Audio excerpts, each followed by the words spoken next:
పోతే మాత్రం హైకోర్టుకి పోయి యాక్షన్ తీసుకోమని చెప్తాం.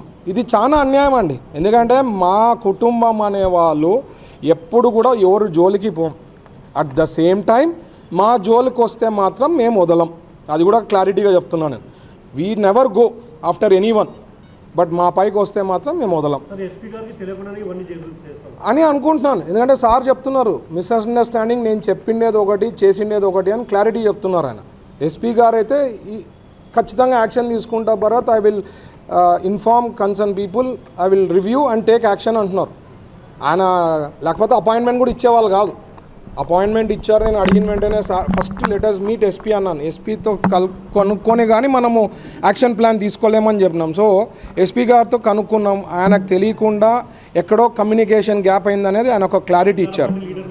అధికార పార్టీ వాళ్ళు ఇప్పుడు సపరేట్ సెటప్ పెట్టినారు. ఇది ఇప్పుడు మీకు ఎఫ్బి సోషల్ మీడియాకి అంత